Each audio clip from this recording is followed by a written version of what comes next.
Germ theory of disease என்ற நோயின் கிருமி கோட்பாட்டின் உருவாக்கத்திற்கு முன்னாடி மருத்துவ உலகம் எப்படி இருந்தது அப்படின்றத பார்க்கலாம்.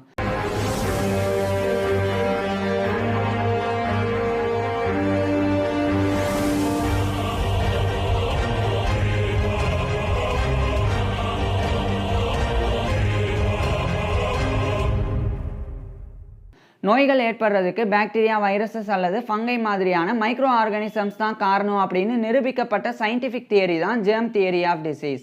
இந்த கிருமி கோட்பாட்டிற்கு முன்னாடி பண்டைய நாகரிகங்களில் வாழ்ந்து வந்த மனிதர்கள் நோய்கள் ஏற்படுறதுக்கு இயற்கைக்கு மாறான அமானுஷ சக்திகள், தீய சக்திகள் அல்லது கடவுளின் தண்டனைகள் இதெல்லாம் தான் காரணம் அப்படின்னு நம்பி வந்தாங்க.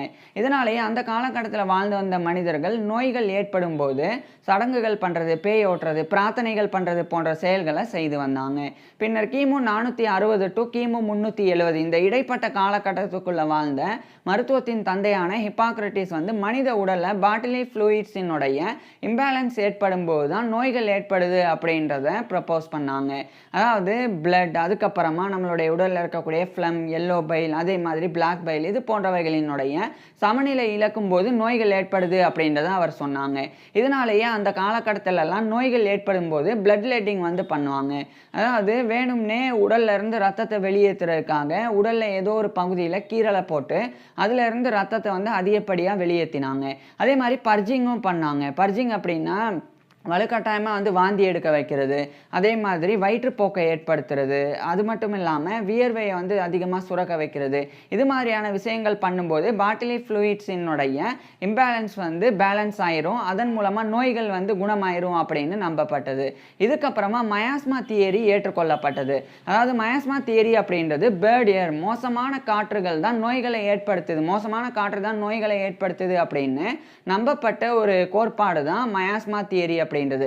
இதனாலேயே அந்த காலகட்டத்திலெல்லாம் காற்று சுத்தமாக இருந்தால் போதும், நோய்கள் ஏற்படாது அப்படின்னு சொல்லி நம்பப்பட்டது. இதனாலேயே காற்றை சுத்தப்படுத்துறதுக்காக நிறைய விஷயங்கள் பண்ணப்பட்டது.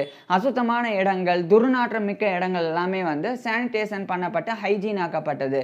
அதாவது சுத்தம், சுகாதாரம் எல்லாமே கடைபிடிக்கப்பட்டது. இதனால காற்று சுத்தமாக இருக்கும், நோய்கள் ஏற்படாது அப்படின்னு மனிதர்கள் நம்பி வந்தாங்க. இவங்க நம்பின விஷயம் தப்பு. ஏன்னா இந்த சானிடேஷன் ஹைஜீன்லாம் பண்ண காற்று சுத்தமாக இருந்தால் நோய்கள் ஏற்படாது அப்படின்றது உண்மை கிடையாது.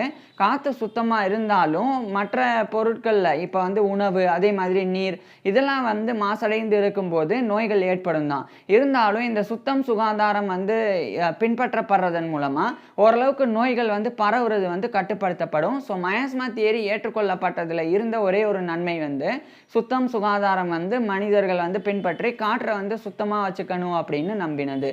இதுக்கப்புறமா 16ஆம் நூற்றாண்டில் ஜெரோலோமா ஃப்ராக்கஸ்டோரா மாதிரியான சில விஞ்ஞானிகள், இந்த ஜெரோலோமா ஃப்ராக்கஸ்டோரா அப்படின்றவர் இட்டாலியன் ஃபிசிஷியன், அவர் நோய்கள் பரவக்கூடியது, கண்டேஜியன் அப்படின்றத கண்டறிஞ்சு சொன்னாங்க. அதாவது ஒரு நோய் ஒரு மனிதன்லேருந்து மற்ற மனிதர்களுக்கும் பரவும் அப்படின்றது அவர் தான் சொன்னாங்க. அது சிஃபிலஸ் அப்படின்ற நோயை வச்சு அவர் சொன்னாங்க. ஸோ இதுக்கப்புறம் தான் படிப்படியாக நோய்கள் பரவும் அப்படின்ற விஷயமே தெரிய ஆரம்பிக்குது.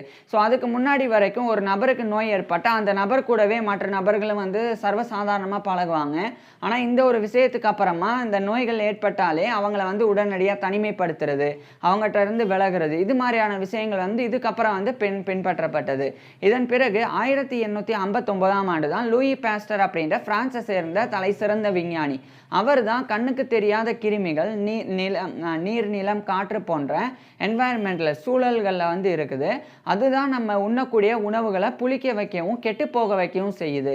அந்த கிருமிகள் தான் நோய்கள் ஏற்படுறதுக்கும் காரணம் அப்படின்ற விஷயத்தை அந்த லூயி பாஸ்டர் கண்டறிஞ்சு சொன்னாங்க. ஸோ இதுக்கு முன்னாடி வரைக்கும் இவர் சொல்றதுக்கு சில ஆண்டுகளுக்கு முன்னாடி வரைக்கும் கிருமிகள் இருக்குது, கண்ணுக்கு தெரியாத கிருமிகள் இருக்குது அப்படின்றதையே அந்த காலகட்ட மருத்துவ உலகம் ஏற்றுக்கொள்ளலை. பின்னர் தான் அது படிப்படியாக ஏற்றுக்கொண்டாங்க. அதுக்கப்புறம் தான் லூயி பாஸ்டர் ஒரு எக்ஸ்பெரிமெண்ட் மூலமாக இதை நிரூபித்தாங்க. அதுக்கப்புறமா ஜெர்மன் ஃபிசிஷியனான ராபர்ட் கோக், அவர் இந்த கிருமி கோட்பாடை உறுதி செய்யும் விதமாக ஒரு விஷயம் பண்ணாங்க. அதுதான் ஆந்த்ராக்ஸ் அப்படின்ற நோய் ஏற்படுறதுக்கு பெசிலஸ் ஆந்த்ராசிஸ் அப்படின்ற ஒரு பாக்டீரியம் காரணம் அப்படின்றத கண்டறிஞ்சு சொன்னாங்க. அதே மாதிரி காலரா ஏற்படுறதுக்கு விப்ரியோ காலரே அப்படின்ற பாக்டீரியம் காரணம். அதே மாதிரி டிபர்குலோசிஸ் ஏற்படுறதுக்கு மைக்கோ பாக்டீரியம் டிபர்குலோசிஸ் அப்படின்ற பாக்டீரியம் காரணம் அப்படின்றது எல்லாத்தையுமே ராபர்ட் கோக் தான் வந்து கண்டறிஞ்சு சொன்னாங்க.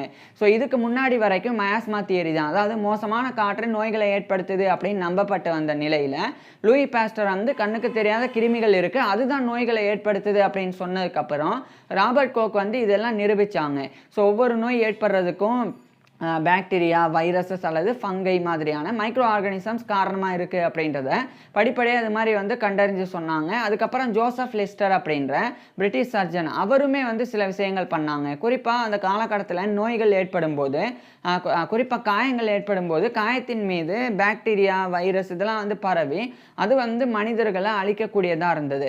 அப்போ அவர் வந்து ஆன்டிசெப்டிக் வந்து பயன்படுத்தினாங்க. அவர் தான் வந்து பயனியர் ஆஃப் ஆன்டிசெப்டிக். ஸோ அதை பயன்படுத்தி காயங்கள் மீது வந்து அவர் வந்து கார்போலிக் ஆசிட்டை ஆன்டிசெப்டிக்காக பயன்படுத்தி காயத்தின் மீது இருக்கக்கூடிய நுண்கிருமிகளை வந்து அவர் வந்து அழித்தாங்க. ஸோ அதன் மூலமாகவும் இந்த கிருமி கோட்பாடானது நிரூபிக்கப்பட்டது. ஸோ இப்படி தான் வந்து மருத்துவ உலகமானது ஜெர்ம் தியரி ஆஃப் டிசீஸ்ன்ற இந்த நோயின் கிருமி கோட்பாடு உருவாக்கப்படுறதுக்கு முன்னாடி இருந்தது. அதுக்கப்புறம் இப்படி தான் படிப்படியாக வந்து கிருமி கோட்பாடானது உருவாக்கப்பட்டு அது வந்து ஒரு சயின்டிஃபிக் தியரியாக வந்து ஏற்றுக்கொள்ளப்படவும் செஞ்சது. ஸோ இன்றைய காலகட்டத்தில் குறிப்பாக 20ஆம் நூற்றாண்டுக்கு பிறகிலிருந்து இந்த ஜெர்ம் தியரி ஆஃப் டிசீஸ் வந்து நடைமுறைக்கு வந்த பிறகு, அது ஏற்றுக்கொண்ட பிறகு தான் அதுக்கேற்ற மாதிரியான சிகிச்சை முறைகள் வந்து எண்ணிலடங்காத மனிதர்கள் வந்து காப்பாற்றப்பட்டிருக்கிறாங்க. இப்பேற்பட்ட இந்த ஜெர்ம் தியரி ஆஃப் டிசீஸ் இது எப்படி உருவானது அப்படின்றதே ஒரு சுவாரஸ்யமான கதை. அது வந்து அந்த வரலாறு வந்து ரொம்ப சுவாரஸ்யமாக இருக்கும், ஆச்சரியமாகவும் இருக்கும். அது எப்படி லூயி பாஸ்டர் வந்து கண்டறிஞ்சாங்க அப்படின்றத. ஸோ அதை பற்றிலாம் தெரிஞ்சுக்கிறதுக்கு கீழே டிஸ்கிரிப்ஷனில் லிங்க் கொடுத்துருக்குறேன், பாருங்கள். ஜெர்ம் தியரி வந்து எப்படி உருவானது, டெவலப் ஆனது அப்படின்றத பற்றி பேசியிருக்கேன். இல்லைன்னா டிஸ்பிளேவை டச் பண்ணுங்கள், நேராக அந்த வீடியோக்கே போயிடலாம். தேங்க்யூ.